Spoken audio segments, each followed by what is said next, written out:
This episode of ACMG Presents Talk Time Live is brought to you in part by Viewfinder's Identity Search and Design. Your choice for web design, graphic design, and all multimedia development needs. Visit VFISAD.com and let us bring your vision to reality. This is Miley Flanagan, the voice of Naruto, and you are listening to ACMG Presents Talk Time Live. Believe it! It's time. Talk time. Let's go. Anime, comics, movies, and games. That come on and let's get it. Talk time. Anime, comics, movies, and games. That come on and let's get it. Talk time. Anime, comics, movies, and games. That come on and let's get it. Talk time. Anime, comics, movies, and games. That come on and let's get it. Talk time. Live. Started in the 80s with Matt Cross. Dudes in the hood might have called that soft, but I carried that cross like Jesus did. Fast forward, I teach the kids to learn how to let go, live life, and show love to all things that don't matter where y'all from. And luckily, there's a show called Talk Time. We've been waiting for this for a long time. Dax kicks the facts on all the geek news, special guests and unbiased reviews. Suburban kids, the hipster street dudes, all can learn something new. Me too. I heard words when no faith is empty. I stayed the course, though my haters tempt me. Beat the podcast, that'll make them envy. It ain't too trendy, it's ACMG. Anime, comics, movies, and games. That come on and let's get it. Talk time. Anime, comics, movies, and games. That come on and let's get it. Talk time. Anime, comics, movies, and games. That come on and let's get it. Talk time. Anime, comics, movies, and games. That come on and let's get it. Talk time. Live.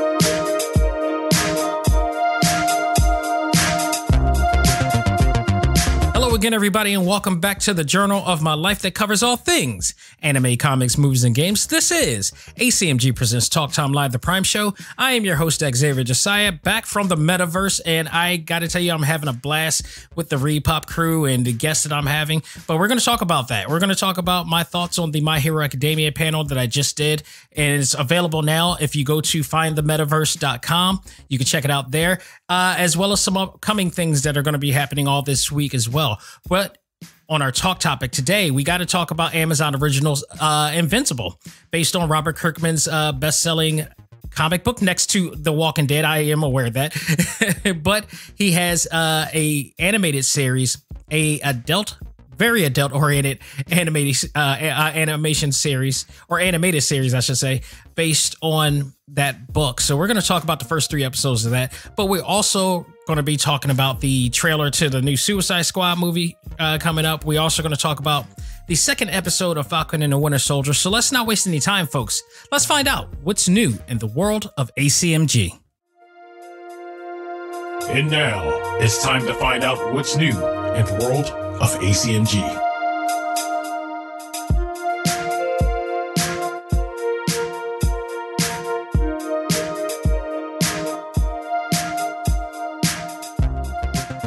All right, folks, so I want to start by talking about the My Hero Academia panel that I just did with Repop's Metaverse, celebrating Anime Week this week, which you can now see if you go to findthemetaverse.com. It is up and available on their website.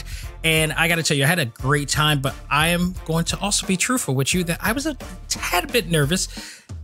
If you guys know, I do this show, but I also produce this show and edit this show and do everything to make this as quality as possible for this show. So this is the first time that I've done this that only required me to be there to host. I usually, after I host, I do the graphics, the promotion, everything. This is the first time I didn't have to do anything. As great as that sound, it's nerve-wracking because you don't know how this is going to turn out, how this is going to be, what they're going to edit or what anything. I was told that everything was great. They enjoyed it. They were, it was all good. And to their credit, you know, they were fruitful about it because I watched it myself. I was in the chat room and everything, and it was absolutely enjoyable. Not only was that enjoyable, I also enjoyed reading the chat. I was kind of skeptical whether I was going to read that because it's the internet. So I'm usually skeptical. It's like always somebody is going to have some type of negative feedback or whatever. Much to my surprise, there was none. In fact, everybody on the chat was awesome. Like, this was probably the most positive chat room I've seen in years. Everybody just enjoying the actual panel, loved every bit of it, to the point that like somebody actually said, "Oh, it's already done." That to me was like, okay, that told me enough. But also they were just enjoying their favorite actors of their favorite characters, and they were just having so much fun doing this, and it was a great time. I am very happy that it all turned out really well. I enjoyed myself. The cast was absolutely great, and such a talented cast over there. Just the fact that you have these great people in here that are able to take their time to talk about what they love. And shout out to Clifford Chapin, who is the voice of Bakugo. He knocked it out. He's not only just an actor, he is a true gamer. He's a hardcore otaku. He knows his stuff, and you will see that. You not only see that in the Q&A, you also hear him talk about that. You could watch a clip of it. They did a promo of our Q&A, which you can find. If you're on Facebook, you could see you could go to New York Comic Con's Facebook page, and you'll see it there. But then there's a link to the YouTube, to their YouTube account, which has a 6-minute promo of it on there, and they show that on there. Now, when you watch the actual full hour of the interview, he says that at the end, because I give a question that then he ignites it at the end. But he truly, you could tell his fandom. He's not, just an actor. He has a real true fandom for this genre, and it's absolutely awesome. All of them do, but you could just hear it in his voice, the passion in his voice. It was just so great to hear him do that. And just a lot of really great conversations we had towards how they put things together, how they handle, being behind the booth and everything. And Justin Briner, he was just awesome too. It's just amazing cast. But one of my favorites in there was Monica Rial. And I say this because I'm like, I can't believe, in my mind, I'm like, I can't believe I'm talking to Bulma from Dragon Ball. I mean, and not only that, because I know that she's Bulma from Dragon Ball in every Dragon Ball series, but also she's the voice of Suyu Asai. And when she goes into that voice, you don't even realize that it's her. She's just awesome. It's just one of those. It's like I said this for Tadashore. I said this for Kyle Aber. I always had the unofficial Mel Blanc Award, and if you don't know who Mel Blanc is, you haven't been a cartoon fan for ages. That is in fact the original voice of Bugs Bunny, Daffy Duck, Porky Pig, you name it. He's done it. He was the first guy to do all those Looney Tunes guys, and you never noticed the difference between the two because the range was so far apart from each other. She has that level. I mean, for her to do the Suyu's voice, it's just amazing. And she was just such a delight. All of them were. Every one of them. Lucy Christian was just a blast as well. David Matranga, I believe. I just loved all of them. They were such a class act, all of them. Go out of your way to check it out. Find themetaverse.com. You can check it out there. And as well, this is just not the end. I have also done the panel for the original cast of Pokemon. That is, in fact, Rachel Lillis, who plays Misty, and Team Rocket's Jessie. Eric Stewart, voiced by Brock, and Team Rocket's James. And by the way, when you hear me announce that, I go blank on that point because I actually called him Jesse as well instead. So be prepared for a Freudian slip on that one. You also have Veronica Taylor as the one and only Ash Ketchum on there, and they were beautiful. Yeah, I can't wait for you guys to check that out. I won't even go into detail of that. I'll wait till the next episode to talk about that as well. But because it hasn't released yet. But if you're a fan of the original Pokemon and the series that really helped bring the phenomenon to the table, you are absolutely going to love this. Especially the conversation I had for Rachel Lillis at one point in regards to the first Pokemon movie. There was something in there that I absolutely loved that she did, and you're not going to want to miss that. So get ready. It's just going to be a lot of fun. Also, that's not all.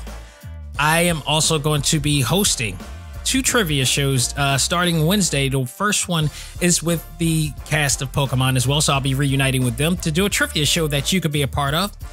So get your smartphones ready and get set, and when that time comes, you could get on there and we could test your Pokedex skills and your memory of Pokemon lore, both video game, both the anime, and more.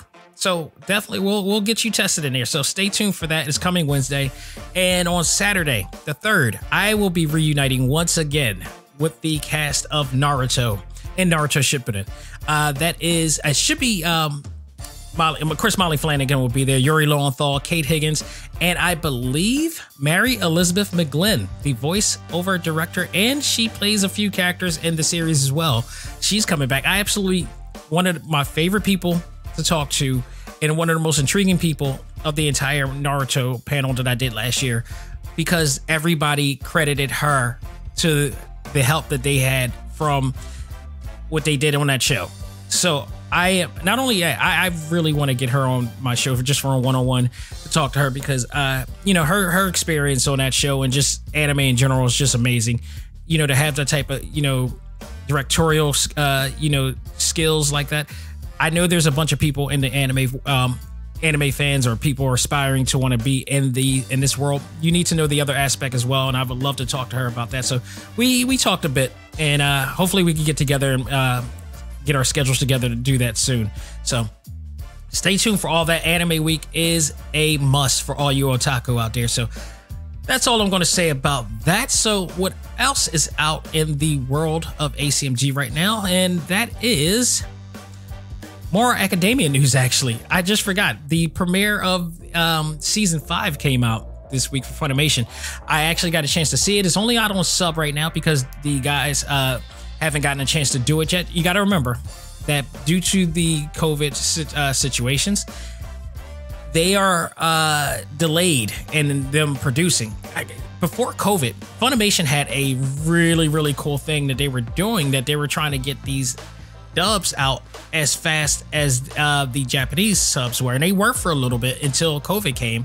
Everybody was fleeing over to Texas, but now everybody's reverting to their home to do all their studios there. The good news is that if you watched any of the anime that you watched on Toonami or Funimation or whatever, that of recent, like Attack on Titans, for instance, or My Hero season 4, you have not noticed a darn thing, because they have produced those so well. A lot of them are doing it from their closet studios, literally. Some of them actually from their closet, or others actually built a studio in their home that they call a closet studio. So if you didn't notice that, if the quality is still really good and you didn't notice, that's a testament of how great those guys are, and just how good doing it at home is now. So they who knows, they may be changing the format of that, unless they have some new technology that'll make them sound even better than what they've done now. But it really doesn't really no need to go to Texas unless there's a faster way to get these dubs out. Who knows? We'll see. But for now, they are delayed due to the circumstances of COVID, but which means My Hero Academia, they're going to be in the process of start doing dubs for that soon. More sooner than later, I suppose, with that. So, but I checked it out, and it was okay. It was more or less a slow opener. Nothing really big happened. They were doing another class test or whatever. Like it was a very entertaining episode, but it didn't seem like anything was leading into something big. But they are promising some big things happening this season. That is going to be awesome. So I don't read the manga. I actually was starting to want to read the manga yesterday, and I may, because I do have a subscription to Shonen Jump, so I may want to jump on that just a bit to see what's up ahead. But I liked it so far. It was, I'm expecting, they always do a slow burn episode, and then things start to kick in later on. So it was so far so good. It was a really funny, entertaining episode for the first season, for the beginning of the first season. So, but what also just released, the last bit of My Hero news that just released, is the announcement of a brand new My Hero Academia movie. And man, this looks awesome. I was totally I believe I actually caught it from Clifford Chapin's page, and lo and behold, there is a new movie coming out in Japan, not in America, and it's coming out August 6th, so my wedding anniversary, my 16th wedding anniversary. So it looks great. It looks absolutely great. It looks like something a little bit more hardcore is coming. Apparently, I can't understand what exactly is going on, but it looks like Midoriya is going to be on a run. They are suspecting him of murder or whatever like that, and he has all of them have brand new gear and new suits and everything. So it looks, the animation and everything looks spectacular. I so can't wait for this. It's called World Heroes Mission. That's going to be the new trailer for it. It was only a teaser, so they really didn't really give too much of what's going on. But some of the scenes that were shown in there was that, you know, Midoriya was wanted for murder of in particular. So that's going to be an interesting premise here. And I don't know, man. I love their last one. This one looks like it's going to be even better and deeper. It looks like the stakes are higher. The animation quality has gotten better. And they going for broke. Even Deku's new costume looks even better. So I'm all for this. I can't believe how big this anime series has gotten. This anime series is seriously, and let me tell you how big this has gotten too. I can't stress this enough. I've said it many a times, but from a video game standpoint, whenever a anime from Bandai Namco, from Shonen Jump gets a dub version, that speaks volume of its popularity. And I know some people have said, well, One Punch Man got it too. I'm like, yeah, but One Punch Man isn't Shonen Jump. It's a different Shonen magazine. It's not exactly Shonen Jump, so they probably would get their own dub or whatever. But the fact that I've played that game too. It's not that much dub in there. My Hero Academia's One Justice 2 has full-on dub in there from the cast, which we also talk about as well in the Q&A as well. So that was really interesting from Clifford Chapin again. But this series has gotten, like, literally, we talk about that. It's gotten to the realm of Dragon Ball, Yu Yu Hakusho, man, you name it, Bleach. It's in the Mount Rushmore of the top anime of all time.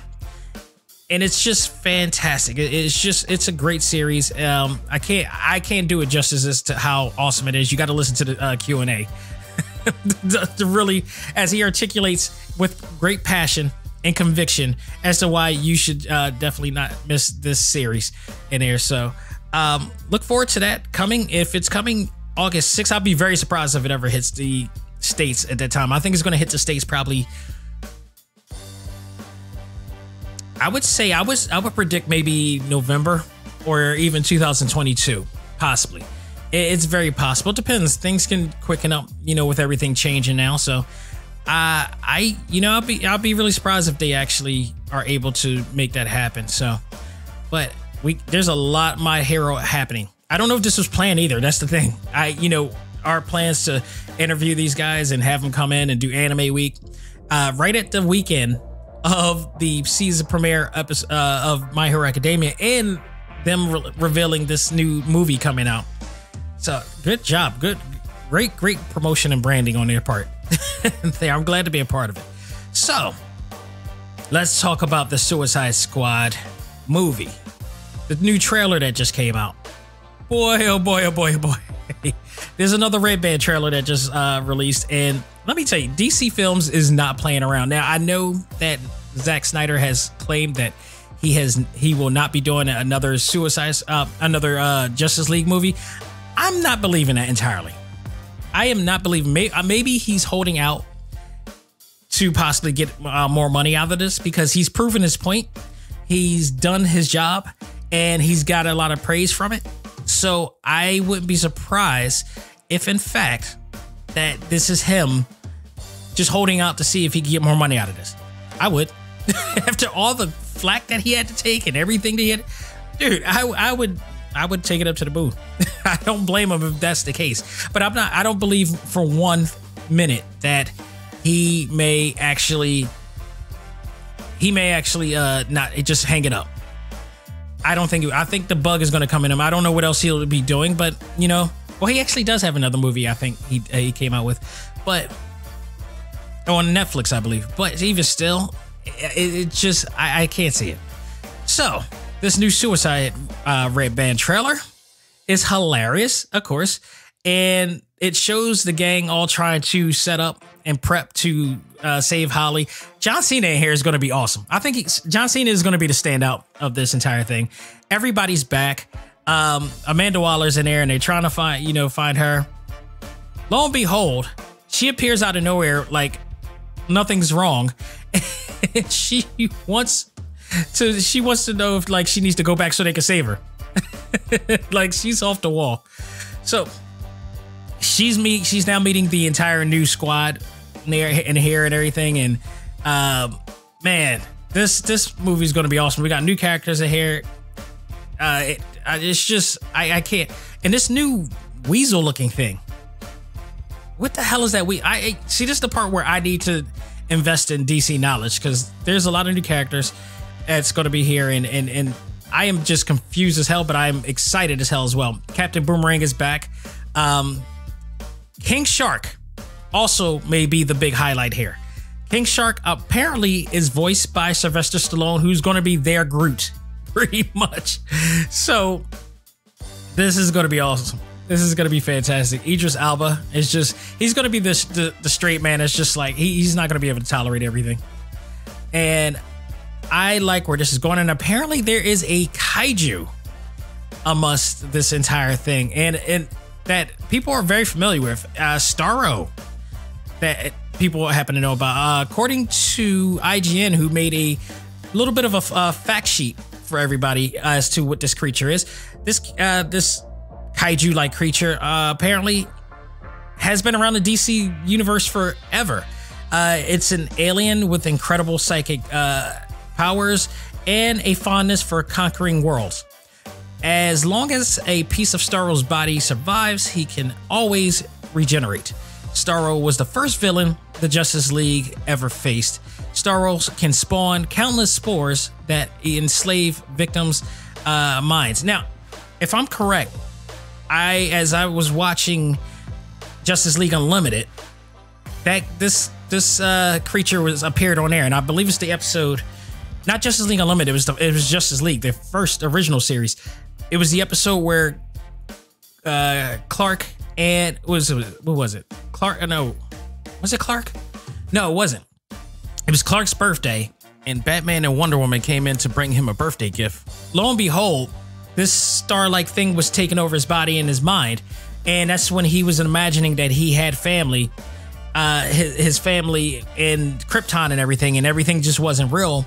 And in the real world, both Diane and Bruce were trying to, get this thing off him for some reason. So I do recall that may be the same creature that they're basing this on and everything too. So it looks absolutely exciting. And I believe this also will be released on August 6th. Yes, my anniversary as well. So, oh my goodness. Thank goodness for HBO Max, because going to the movies on that day would have been impossible. So thanks to them, I will be able to catch up regardless of what I do on that day and get a chance to watch it and enjoy it as well. And by that time, we should be absolutely vaccinated, and God knows what else is going to happen by the time this comes out. So I'm looking very much forward to that. You know what else I'm looking forward to? Kong versus Godzilla, which is coming out in, I believe, just 3 days from now. So I am, for the first time, I'm actually excited about a Godzilla film, because I'm telling you, when I reviewed Godzilla some years ago back, I was highly disappointed in that movie. And I wasn't the only one. I was in the theater with everybody else. Remember that?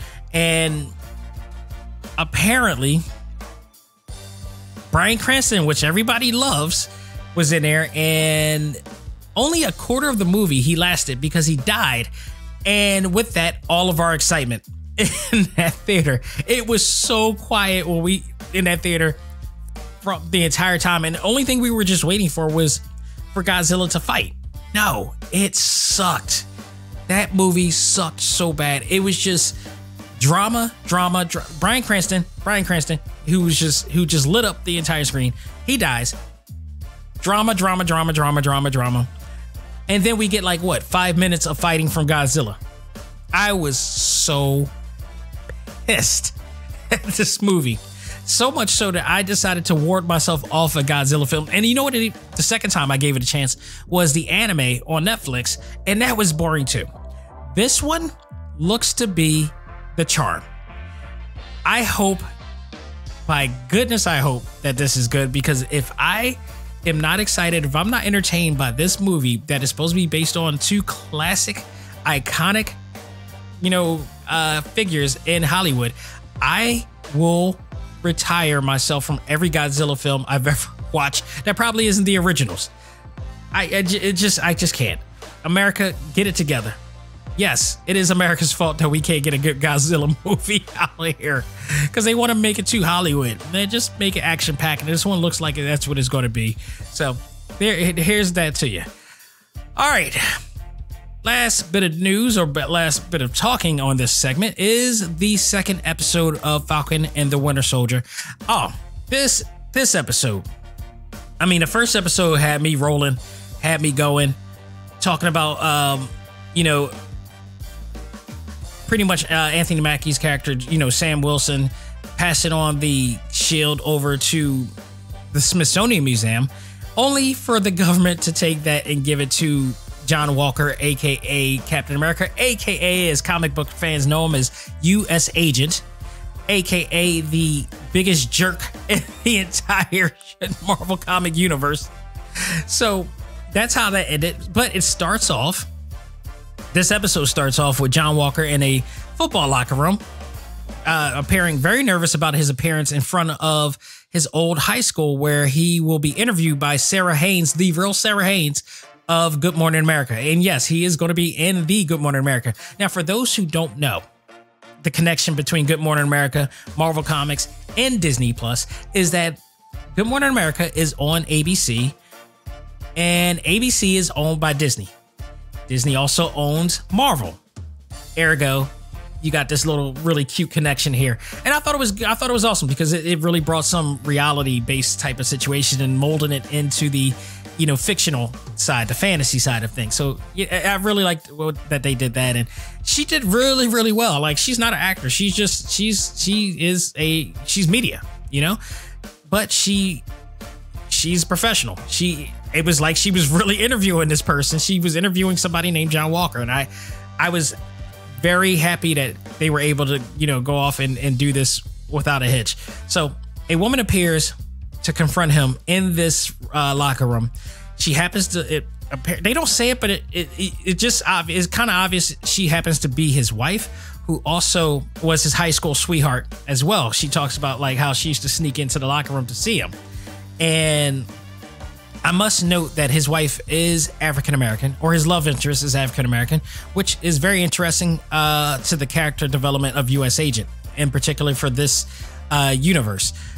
After consoling John, she leaves, as his army partner, Lamar Hopkins, aka Battlestar, appears to give him one last pep talk before getting ready to appear in front of the crowd. Battlestar is in fact a character in the Marvel Universe who also teams up with U.S. Agent as well. So everything's coming into fruition here. All the molding of the 616 is being apparent here. The new Captain America comes out to a roaring crowd filled with people cheering, wanting to take pictures with him and signing autographs of action figures. I want to talk about the significance of this scene. I feel like it was tailored to assure us, and I mean quote unquote us, the black community, I'm pretty sure, that the U.S. agent wasn't considered racist, or that his ideology is of racist intent. And I say this because of the episode last week and everything that was kind of going on last week, the kind of underlying theme of how black people are treated in America. That theme is now heavily put on to this episode even more. It's more evident in here because of what has happened in this episode. So, and I can attest to this too, because the minute that we saw them announce a new Captain America, and he just happened to be white, and they didn't even consider, trying to talk Sam into doing it. They gave it to this gentleman, who apparently, from what we saw in the scene where the interview was going off and they had footage, he can really handle himself really well. Like, he legit can, he handles the shield as good as Captain America. He may not have the strength and agility as Captain America, but he can hold his own. He's just a little bit more vulnerable than him. So at this time, at least. And this was very, very interesting. So when they announced him, me personally, and a few other people as well, automatically thought like, oh, here we go. Now they're going to try to whitewash this whole thing again. And no, that's apparently not the case here. And to John Walker's credit, even though he did turn up to be somewhat of a jerk-like character as you go along in this episode, he did come off as a guy who, at best, just he was all about, he's as patriotic as we should be, in terms of just wanting to protect this country no matter who you are. And his alliance with his wife, with Hopkins, and the embrace of the high school and the alumni and the community in there, which, by the way, there was a marching band there. Of course, I've gone to public school, so I've never seen this before, but the whole atmosphere, the whole setup looked like that of an HBCU. I'm like, when I found out this was a high school band, I was like, what? The whole setup, everything looks like an HBCU setup. And it was great. And it was like over the top and everything. But I was like, wow, they're really trying to convince us like this guy, we shouldn't hate him. If anything, we shouldn't hate him for that. So yeah, it was just interesting. I'm looking forward to this. I am looking forward to seeing how they develop him, because it's like there are parts of him that's comes off like a good guy, but there's other parts of him that it looks like we're going to see him become the U.S. agent that we know from the comics. And if that's the case, you can't really have a heart for this guy, but for so much in here. So I just really thought that was interesting. The budding rivalry continues with Sam and Bucky, who, after watching the new Captain America on TV, he just decides like, yeah, I'm gonna see Sam about this because I'm pissed off. As they both argue, as Sam is about to head off to look for the Flag Smashers, they have this little bit of back and forth, and about why Sam decided to get rid of S.H.I.E.L.D. the same way Rhodes did last week, but a little bit more angrily this time around. This also results in one of the first of many funny scenes in this episode, where they argue about the three big ones. And since their experience with everything going on in the MCU, they've only experienced three things: androids, aliens, and wizards, to which Bucky says there's no such thing as wizards, yet Sam believes Doctor Strange is a wizard, and Bucky relates that no, he is not a wizard. A wizard is somebody from The Hobbit. And Sam stops it like, wait, you read The Hobbit? Like, yes, I read The Hobbit, the very first edition that was released in 1937. That was a really cool back and forth right there.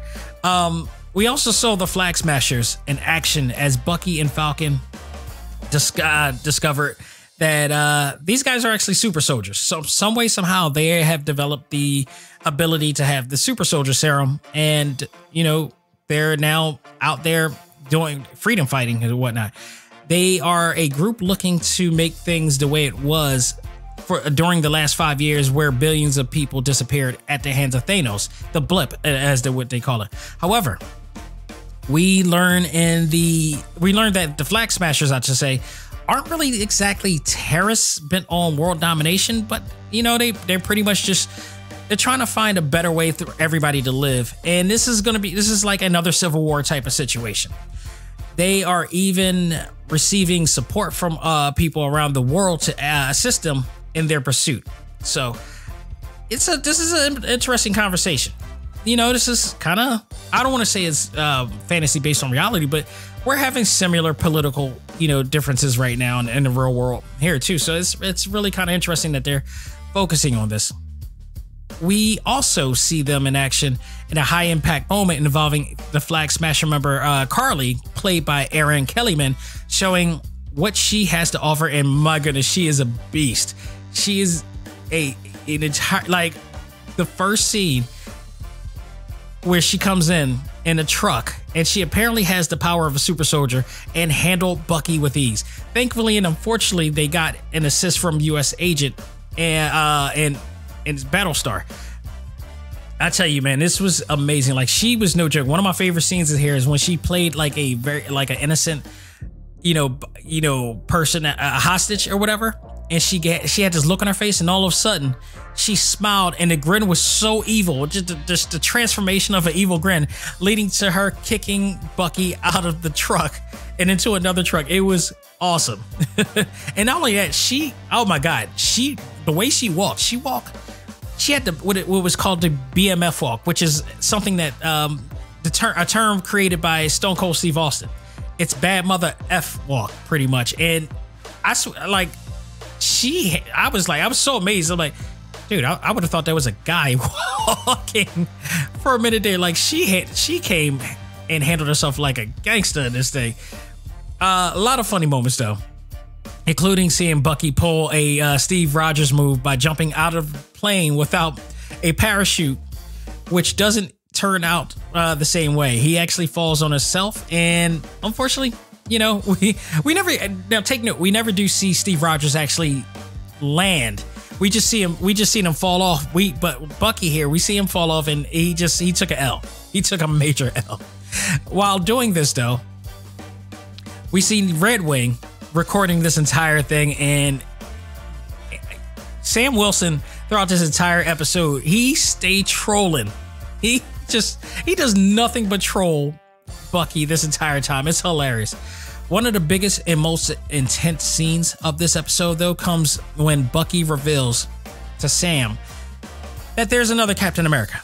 That there was another Captain America this entire time. Everything that they've gone through, there was another Captain America.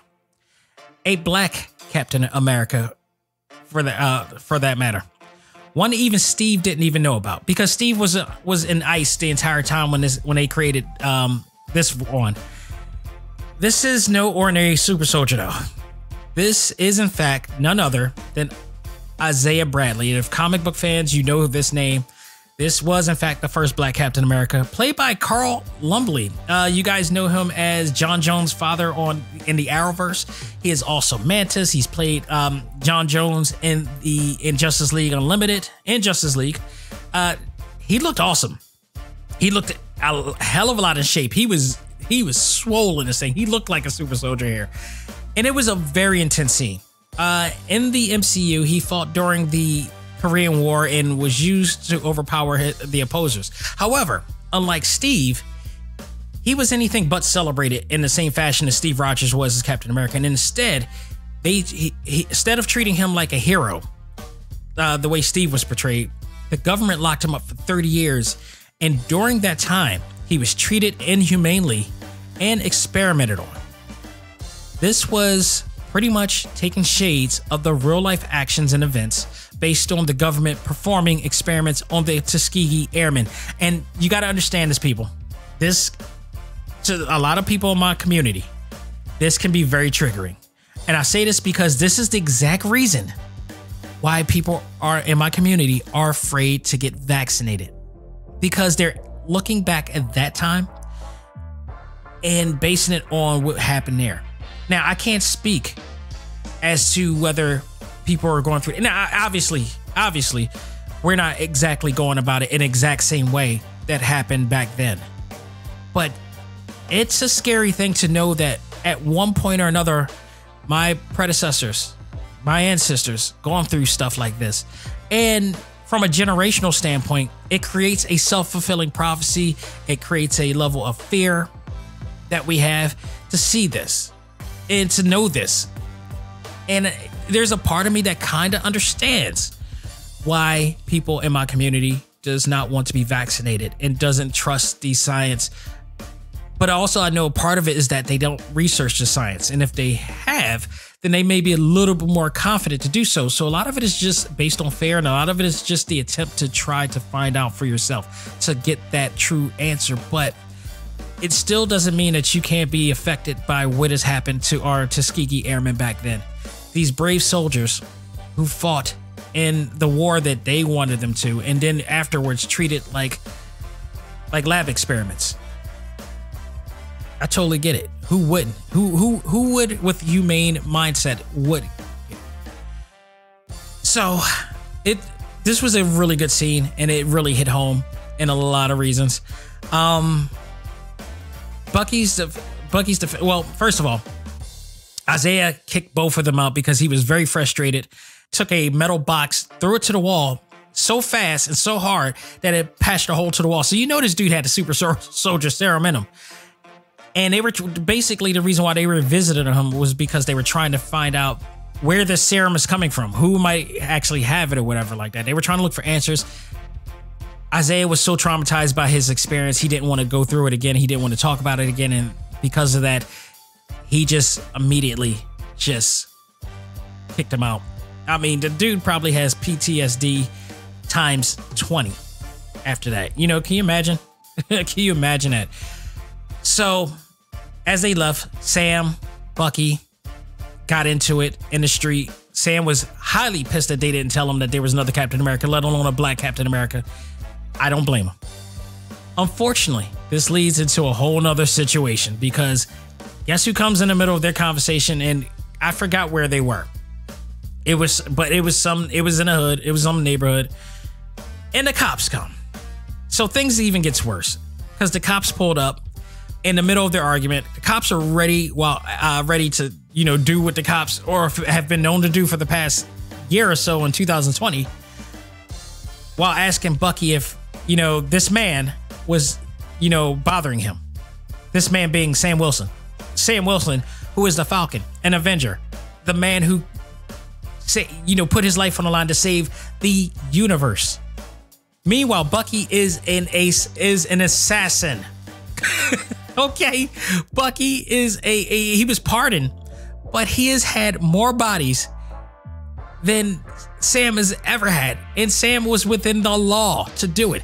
That man was an assassin, yet they treated him like a normal, innocent bystander and citizen. It wasn't until the cop who recognized who Sam was whispered in his partner's ear and told him who he was. And the look on the other cop's face was like, "Oh, I am so sorry. I am definitely sorry." Now take note, the entire neighborhood was out and looking right at him. So they knew they were wrong. But in hindsight of all this, it wasn't entirely clear as Bucky was arrested. In the meantime, not because of the argument, but because he missed out on therapy. We go to the precinct where Sam met up with the therapist who Bucky has been seeing, and Sam thought that he was that she bailed him out. No, it was not. In fact, it was John Walker who bailed him out, and this led into them, the two going into therapy before she pardoned Bucky. This was very interesting. Apparently, the therapist and Buck and John Walker, they served together, so that's where that connection came in. So they had this little moment. This is where the staring competition came in and all this stuff. And, now I do want to point out there was a very touching moment in this scene where Bucky reveals why he is really pissed at Sam. And that's basically because Cap forgave him and he entrusted him the same way he entrusted Sam to have that shield. And by Sam giving away that shield, it meant that Steve wasn't right. And that means he wasn't right about him being able to redeem himself for all that he has done when he was a sleeper agent. And I thought that was a really opening, touching scene that even the therapist didn't even get out. So I thought that was pretty emotional, and quite honestly, it was an awesome scene to see Bucky in that state. It didn't turn out that they were going to get along with each other anyway, and Sam decided, after we finish this mission, we'll be completely out of each other's lives and all that stuff. So they wound up leaving. They talked to John Walker and Lamar, and they want to team up with those two because they feel that together they can really make moves. Bucky and Sam is not having it. They said, "Look, you're still within law. We can have a little bit more liberties than you do, so you'll be holding us back." And John Walker was not happy, so he said, "Look, if you come across me, just stay out of my way. So this is leading to the end where they're still trying to find clues because they have none on how all these super soldiers have come in. Bucky does the one thing that he never wanted to do, and that was meet up with the one person that could give him the answer, and that is none other than Baron Zemo. We then go into the end sequence, and they show a little clip of Baron back in his holding cell or whatever like that. So next episode, we're going to see the debut and return of Baron Zemo. This was absolutely another great episode. Marvel Studios is doing fantastic so far. We got 4 more episodes left to this miniseries, and I don't know what the hell's going to happen. My prediction is, though, this is going to lead to John Walker becoming U.S. agent. We might see him in the black suit. We may actually also see Sam as Captain America. I think that's what this is leading to. So I'm looking forward to it. This was awesome. I watched this about 2-3 times already. Both episodes, actually. And I'm enjoying it so far. I cannot wait till all this is over. And we get the Loki one, and we get the What If one, which is coming soon. I think the What If is the next thing to come. And I could just watch all this on Disney Plus. Disney Plus is such the best investment ever. I swear to goodness, in terms of streaming apps, streaming apps and all that stuff. Just love it. So, folks, that will do it for what's new in the world of ACMG. We're going to take a break, come back, and I'm going to review Amazon Originals' Invincible, Robert Kirkman's best-selling, I would say second best-selling comic book in Image Comics, and now it's in animation form. We're going to talk about all the crazy things that happen right after this. Ladies and gentlemen, this is Dak Xavier Josiah, the host of ACMG Presents Talk Time Live, the podcast. You want to catch up with all of our podcast shows and hear from some of the hottest names in all of anime, comics, movies, and games, such as... This is Miley Flanagan, the voice of Naruto. This is Stephanie Shea, the voice of Sailor Moon. This is Ruben Langdon, voice of Ken Masters and Dante from Devil May Cry. Hey there, this is Kyle Hebert, the voice of Ryu from Street Fighter V. This is Chris Battle, character designer of Teen Titans Go. Here's your chance to check out all of that and more on TalkTimeLive.com. TalkTimeLive.com provides all of our ACMG content with new and previous episodes, exclusive interviews, articles, and much more. Visit TalkTimeLive.com and let us help you learn to let go, live life, and love all things ACMG. Talk Time Live. This is Charlotte Chung. And Fred Tatasciore. And you're listening to ACMG presents Talk Time Live. Do it. And now it's time for our talk topic of the week. Ready? Fight!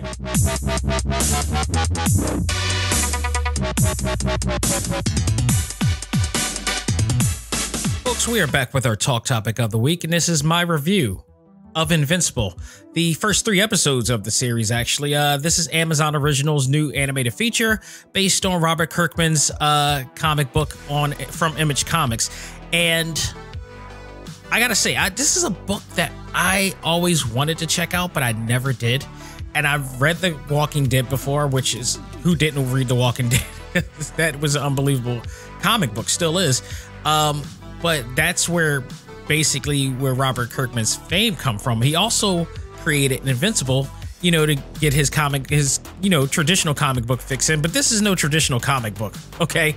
Not by the least. This is every bit as chaotic, cryptic, cynic, jaded as books like The Watchmen, Kick-Ass, or even The Boys. Like, it's all there. It's all in that realm, and it's made to come off like your traditional DC Marvel type of deal, but then it just gets completely dark.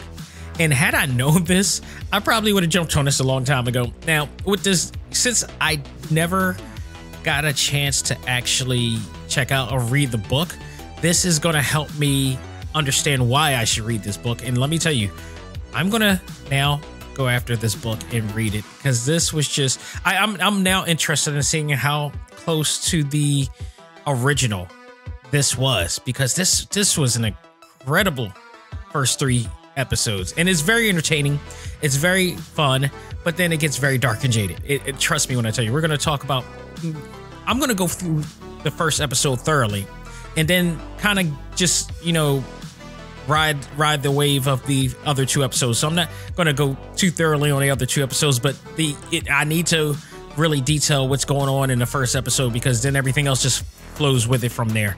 But Not only did I love the first 3 episodes, but also the amount of star power in this show. Like, I'm gonna read off some people in the show, and it's still not enough as to how, like, I'm talking Oscar-winning talent all coming together to do this series, and it's a testament of Robert Kirkman. Okay, it's a really there is a testament to, you know, his level of storytelling and character development. Man, I mean, there's some things that are cliche in here, but it's meant to be. But then it just completely twists itself. So let's just get down to it. And just to know, Comixology, which if you own a Amazon Prime account, you will be able to read the actual original episodes and series digitally through Kindle and other formats on your, I believe the Comixology app as well, which is also owned by Amazon. So there you go. Go out of your way to check it out. Go out of your way to check it out. But I would say check this out first and then go back. If you haven't read it, check out this series first, then go back to the book and see how close they are in terms of, you know, connecting to the source. See what they changed around. It'll be interesting to see because, you know, if we watched The Walking Dead for years, but we also know that it was somewhat close to the source, but they did change things around. Like certain people on the show died a long time ago in the comics. Like they shouldn't, like it. Glenn, which by the way, he is Mark Grayson in this series. He's the main character. He is Invincible. Thank goodness, because he deserves this role after what he went through on The Walking Dead. He's partially the reason why I stopped watching The Walking Dead. After Negan killed Glenn, it just took all life out of me.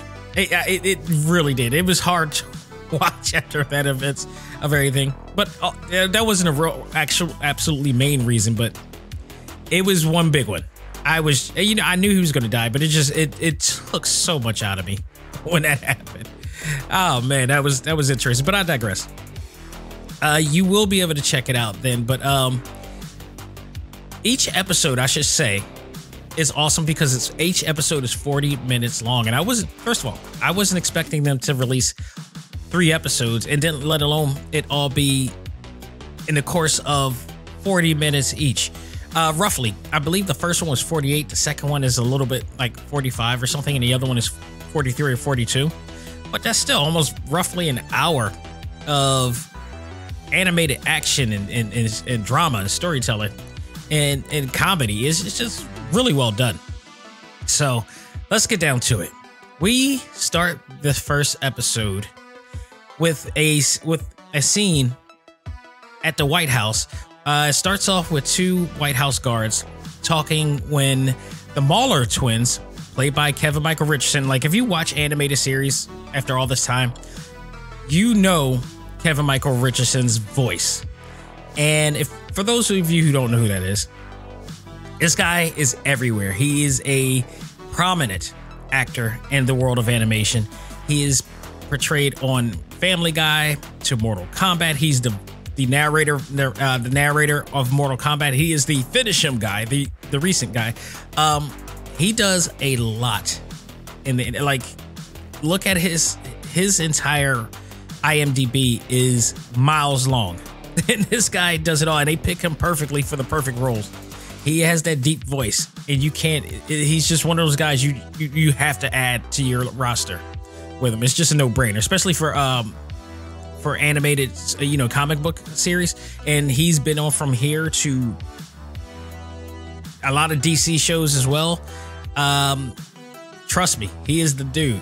So in this particular series, he's the Mauler twins, who are these, we don't know exactly what they are. Now, of course, again, I didn't read the book, so I don't know thoroughly who these guys are, but they're a bunch of overpowered twins that apparently may be clones of something, and each of them claim that the other one is, tries to convince that the other one is not the real one and they're the original one. And this is an ongoing gag throughout like these episodes here with them, and it's really funny. But they're also very overpowered. Bullets don't phase them. They have a high tolerance of pain. They're pretty much juggernauts in a case. I do want to point out there's a lesson in this episode, and it's just one scene here. If you see that there is beings out there, living beings, who are bulletproof, and you may be a cop or some form of law enforcement, and you see this, do not continue to think your little pistol is going to work. Run away. Just run away completely here. It's just no point. Like, they had cannons and the semi-automatic weapons pointing at these guys and shooting at these guys, and every bit of the arsenal was repelling. Like, they were just bouncing off their bodies. So you want to take it upon yourself to shoot at the same people who did not have any penetration of bullets coming their way. I never understand. It's not just this series. It happens all the time in every single superhero comic book series, whether it's live action or it's, animated form or even video game. It just never fails. You see, bullets don't work. If you don't have anything past bullets, maybe a rocket launcher or whatever, and even if that doesn't work, bounce. Like, I know your duty is to like stay and defend, but if you don't have the means to defend, bounce. Fight another day. Try to find something else. Like, it's one thing to be a pawn, but just because you're a pawn doesn't mean you have to think, like, it doesn't mean that you really have to be a pawn. Like, if you see the things that are not happening, you tell it. You get out of there.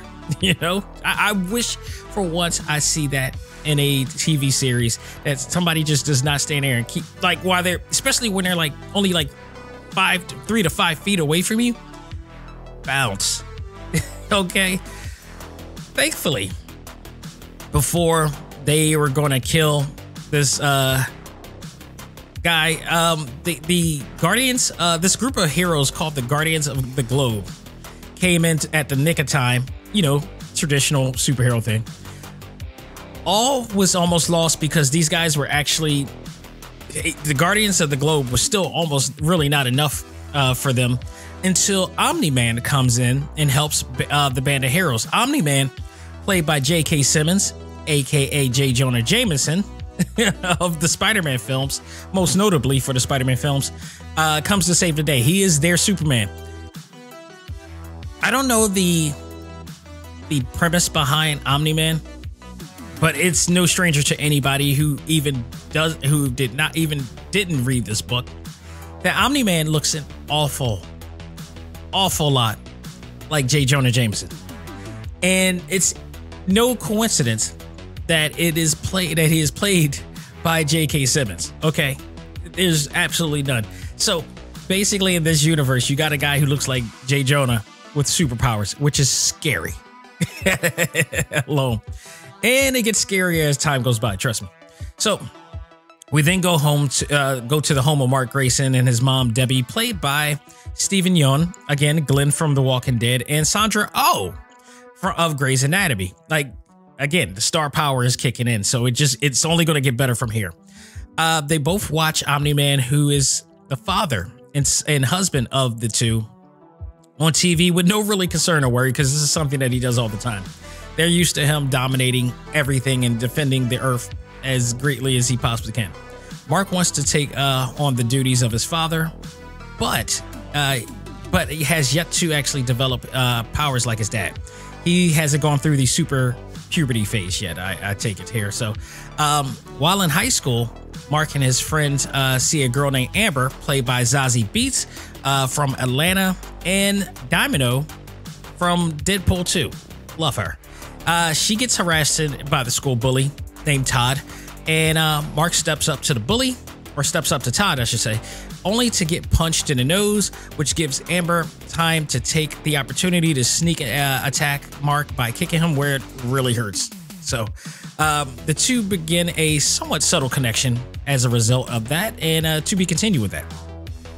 While working a shift at a burger joint, pretty much, Mark is seen taking out the trash.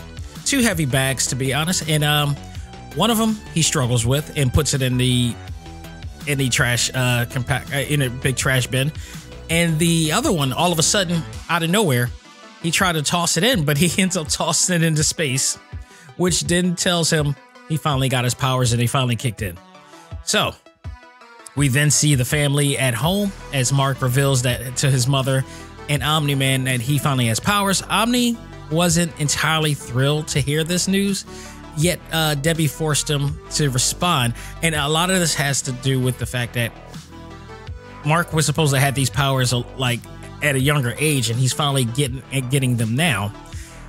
And he's caught off guard with it, as happy as he is. So we then see a flashback where Omni tells a younger Mark that he is from a distant planet named Viltrum.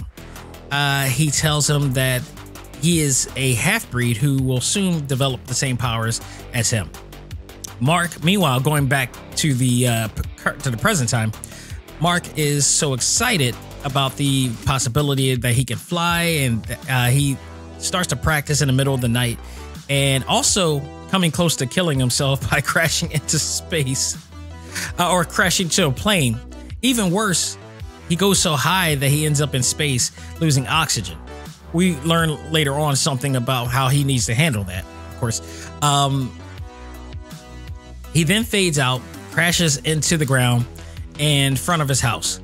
Omni Man in this show is going to help him train in the morning. Now, I gotta say, the thing I love about Omni Man here is that he comes off like the greatest father ever.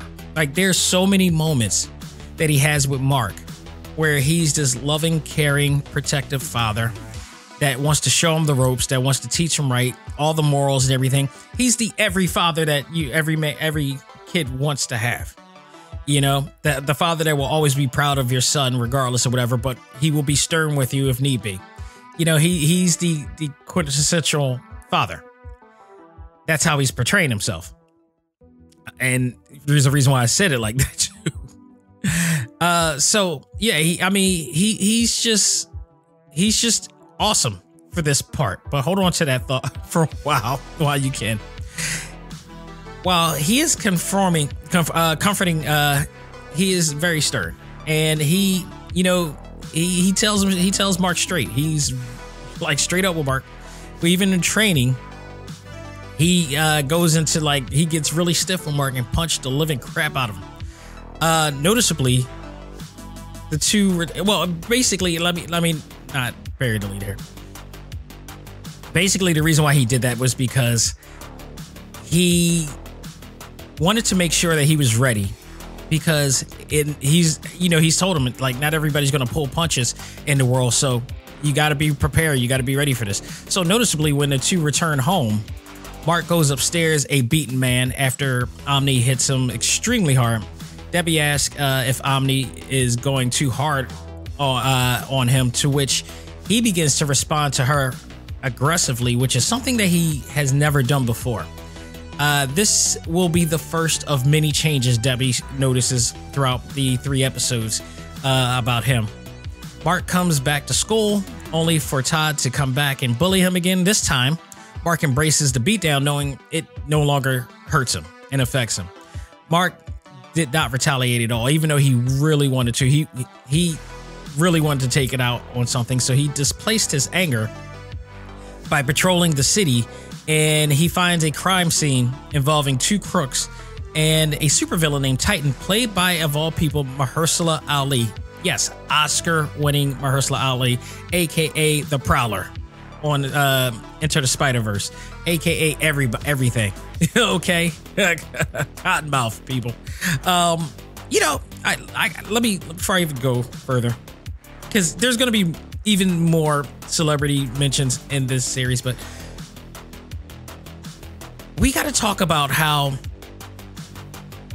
years ago, I'm talking like in the 80s, like if you're listening now and you weren't born in the 80s, you won't understand this. If you lived in the 90s, I grew up in the 90s and then started watching comic book movies and TV series, and now, I don't think you would totally understand the significance of how things have changed, because you would not see the caliber of talent that is in this series do this series back in the 80s, because it was frowned upon to do TV shows like this. Like anime wasn't even taken seriously. It's as mainstream as anime is now. First of all, the term anime didn't come in and kick in until like the late 80s, early 90s. And before that, people just acknowledged it as cartoons when we were watching Battle of the Planets and all that stuff, and Star Blazers and everything. But Robert Redford, okay, Pierce Brosnan, like actors like that, like really high caliber established actors like that who would most likely be in Oscar-winning movies.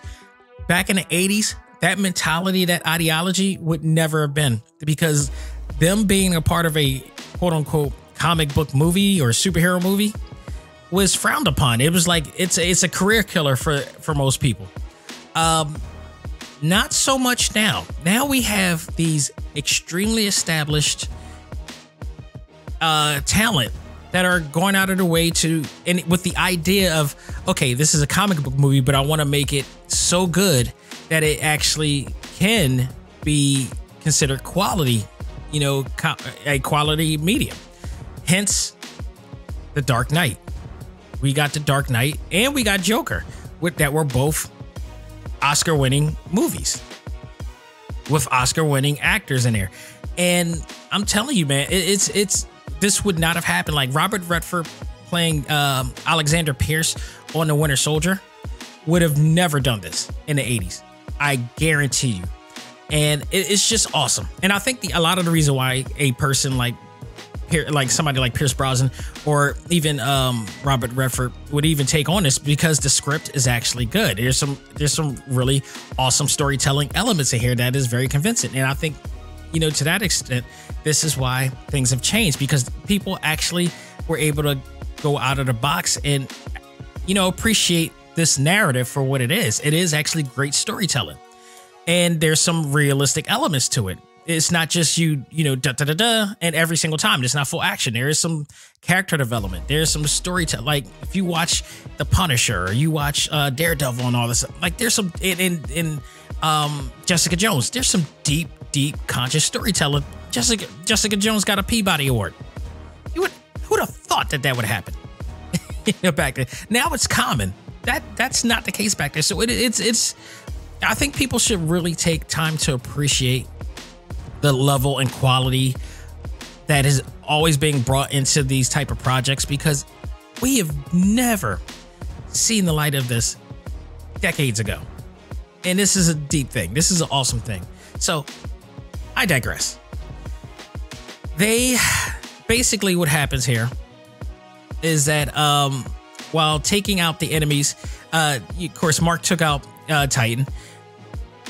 While taking out the enemies, and he is trying to figure out a name, Omni somehow finds him and lectures him once again in father form on what he needs to do in those circumstances, because he was creating a lot of collateral damage doing all of this, and he's still trying to control himself. He's in what I call greatest American hero mode, and again, if you're around in the 80s, you know that reference. So, and if you don't, Google it, kids. They get into an argument where Mark wants to prove that he is worthy to become a hero like him. And he really shows that he is very passionate about and very serious about doing this. To help cheer him up, Omni Man takes Mark to see a man named Art Rosenbaum, played by everyone's favorite Joker, Mark Hamill, who is going to design his official suit. Art wants to build him the perfect suit, but he needs Mark to give him a name that will help inspire that creation. We then see Mark practicing his flying and crashing and his landing, or his crashing, or his crash landing, I should say, all at night. Debbie is upset with him, his mother, as he is still up in the wee hours of the night, and tells him to go to bed and get ready for school. Mark is not trying to hear this, and all of a sudden, because of his new powers, he's trying to flex some authority here and disobeys her, asking her to make him. He is getting every bit as aggressive like his father. Yet Debbie is far from intimidated by this and knows exactly what is going on, and she catches him on it. So they wind up having a nice, heart-to-heart talk, and he ends up going to bed after all. We then get another lecture moment from Omni, while They play catch hundreds of feet in the air as they throw the ball around the world. Like, Omni's on one side, Mark is on the other. Omni's throwing it on one side of the world. It goes directly around to the other, and he catches it there. Mark finally comes up with a name, and it's during this lecture, they have this little moment, but, you know, in hindsight, Mark finally realizes what he wants to call himself. So he comes up with the name, and Invincible is born.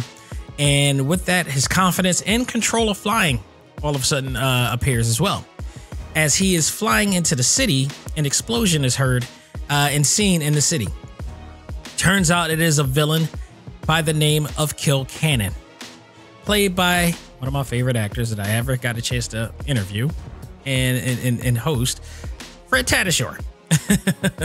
Causes all sorts of havoc here. And again, the cops are firing, and it does nothing until Invincible comes and and beats him around the block a few times. After falling to the ground, Kill Cannon looks up at the floating Mark as he tells him his new name, and all of a sudden the credits grow up and you see the Invincible logo. Now, this happens a lot throughout all 3 episodes. There's always going to be moments where they do the where the logo comes up, because there's always for some reason it means to say, you know, to say Invincible in a sentence, and that's what just tosses up so that you never hear them actually say Invincible. The logo and the credits roll up from that point. However, this show is not yet over. We see a bunch of scenes where the Guardians of the Globe that Omni helped out at the White House was being contacted to return to base. They all meet at the base, only to find out that Omni Man set them up. And things get insanely dark and gritty as Omni Man brutally, and I mean brutally, kills every one of the members of the Guardians. This scene was truly a fatality fest. If you're a Mortal Kombat fan, you will appreciate the level of violence that has happened in this. I mean, things went completely 180 here. Omni Man passes out after killing the entire team, which also makes it appears like he was being taken out himself by a strange, a mysterious figure. That's how episode 1 ends. Episode 2 and 3, we see the next 2 episodes has Mark taking over the helm while Omni is in recovery after he obliterated that team. Meanwhile, an investigation has begun on what actually happened to the Guardians of the Globe and who killed them. Among all of that, an interdimensional alien invasion has occurred, led by Martian Emperor, played by Djimon Hounsou, Djimon Hounsou, who is mostly famous for playing as Shazam or Merlin in Shazam, and of course Guardians of the Galaxy as one of the Kree, and Blood Diamond, of course, and Beauty Shop, of course. You know, he's that dude, and he's Black Panther. I forgot. I can't stress that enough. He is Black Panther. For those who don't know, there was a motion comic series for Black Panther. Awesome one that came out on BET. It might actually be on YouTube. You can find it on YouTube, the HD versions. And he played T'Challa on there. Another great series that has a lot of awesome talent in there as well. So one of the last things we saw Stan Lee and his appear do voice work in as well. Mark teams up with a new team of teenagers, superheroes, in order to stop the invasion while his father is recovering. In the second episode, we do get a funny appearance by the alien named Alan, played by none other than Seth Rogen. Just love this series. I mean, just for the talent alone. This is not like your normal voice cast. This is like upper echelon actors coming in to do this. This is just awesome. In the midst with also really famous established voices as well. So one of the funniest characters in the series so far and by far is Rexplode, played by Jason Mantzoukas of Brooklyn Nine-Nine. If you guys seen that dude, and he's been in a few movies as well, he is chaotic. He is hilarious. I mean, his whole entire look just looks like he got TNT exploded on him, and his hair is just like everywhere. But he is crazy. He is funny as hell, and he is ever so funny on this show as Rexplode. We also have Zachary Quanto, Siler from Heroes, and Spock from the Star Trek series, playing the character Robot, who actually is just a robot, as well as Jillian Jacobs from Community as Eve, or Adam Eve, is the whole entire name of her, who sparks a friendship with Mark that Rex, her boyfriend, doesn't seem to like. And that leads into some really interesting, crazy things as well. There's also this insane scene where Omni Man goes into the time portal from that the Martians invade in. And the deal with the Martians was funny because it was like they come in, they're coming from a different time, but they can't handle the time stream, so they get old really quick. And they actually then retreat. So they come 3 days later, but in their time, it's been a decade. So they come back in time like 3 days later to invade, this time trying to, get over on them, not, dying because of the time frame, because of these devices that they have. But the new teen hero actually realizes this, and they defeat him. So the third time they come in, which is like decades later again, they come again, and this time they're way more advanced, and it just gets crazy. But this time Omni Man comes in and goes into that portal, practically destroys the planet that keeps invading Earth. So, he doesn't come back. And when he comes back fully bared and everything. Meanwhile, there also is an actual investigation going on by this agency and by this demonic figure who just happens to be a detective, the supernatural detective named Damien Darkhold, or Darkblood, played by the one and only Clancy Brown. Can I say how much this man doesn't get enough credit for how awesome he is? Clancy Brown, for those who watch Highlander back in the day, to Kurgan, what I dare say one of the greatest voices, not only in live action, but possibly in animation. He actually is known for playing a ton of different characters. I most favorably know him from playing Lex Luthor in the Superman animated series and the Justice League series as well. He's the best Lex Luthor non-live action, bar none. But he is just incredible. His voice is incredible. Everything he plays in is awesome, and he does just the same. So he plays this demonic detective who is investigating who really killed the Guardians of the Globe, and immediately knows that it was Omni Man. He has this ability to, really get the scoop on things a little bit quicker than most. So one of the funniest characters. I already did this part too as well, but we see both the detective and the agency investigate the situation, and even through the funeral, he approaches Omni Man because Damien knows that something's up with him. He visits the house, checks with the wife. I mean, it's just a lot of things. So that's where the first 3 episodes is going. And I gotta say, I am enjoying every bit of it. And this is one of those things I really wish I got into this, but now I have a reason to invest in this comic, because this series is really breathtaking. It's action-packed, it's comedy, the characters are really well done. I like where this is going. I see a love triangle going between Mark, Amber, and Eve going on here. So that's going to be interesting as to whether he's going to tell Amber that he's invincible, or is he going to have 2 relationships with Eve or whatever. I don't know there's a lot of things that are just going to come up. And added to that, Robot, what's his deal? Because now he's the leader of the new Guardians of the Globe. I feel like something's up with him, like he's planning something with the agency. I don't know. There's a lot of twists and turns and a lot of, B storyline in here that we're going to be checking out. So, man, if you have Amazon Video and you have an Amazon Prime account and you love these shows, Amazon Video has been coming up with some really, really cool content. Way better content than they've ever had before. They got Coming to America. They got Borat, which is being nominated for stuff. They had a lot of great movies that they had. What was that? The night, the one that Regina King did.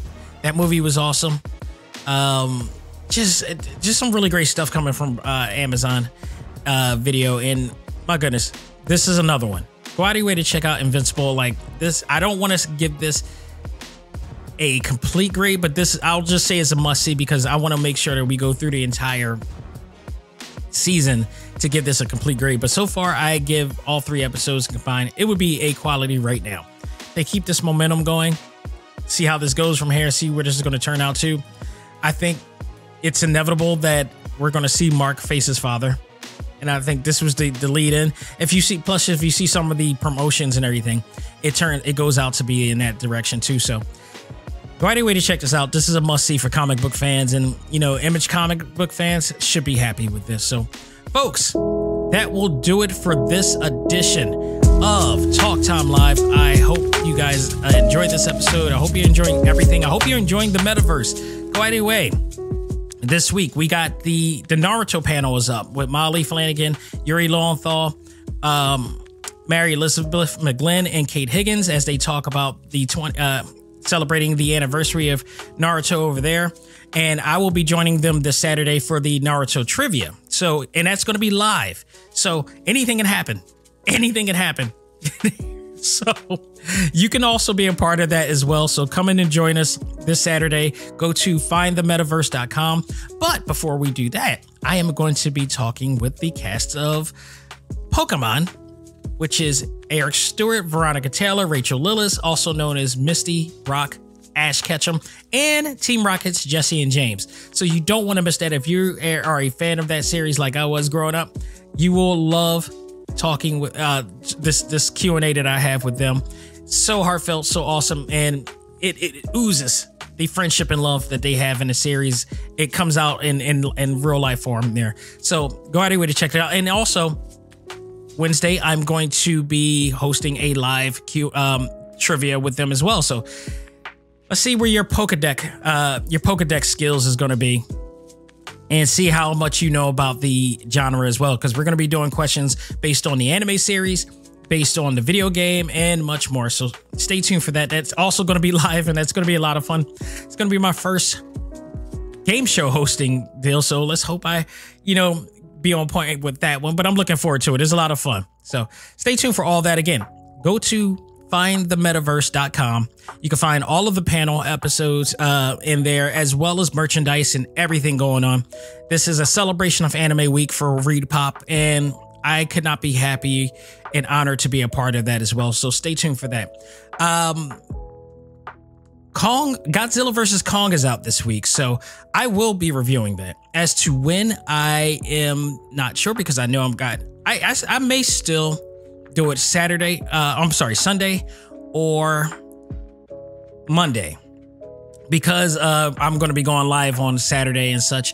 So I don't know to which how that's going to be, and it'll determine it right there. Select start, I may actually have to hold off on that this week in preparation for everything that I'm doing Repop. So, but I will be doing I do have a game I will be reviewing for that as well.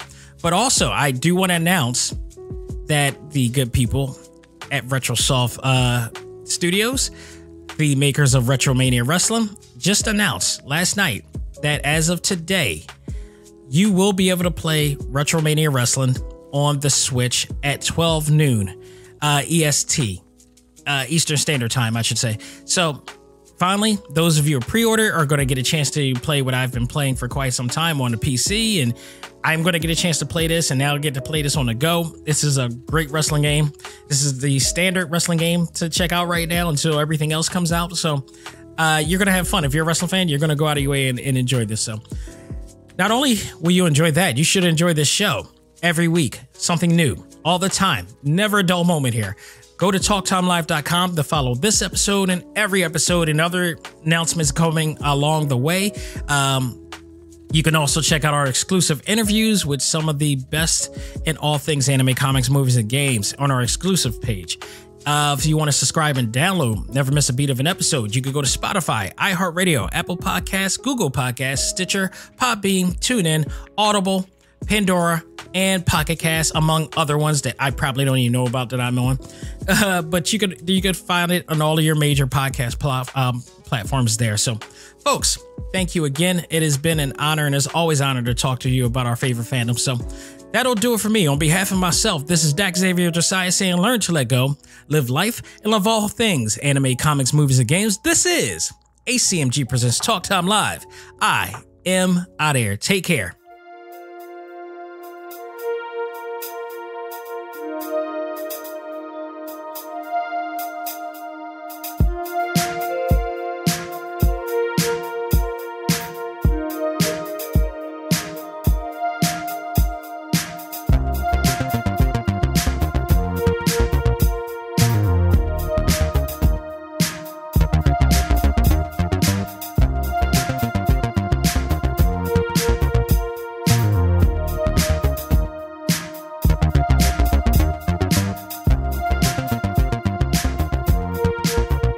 Music for this episode is provided by Game Chops. Check out these great chiptune tracks and more at music.gamechops.com.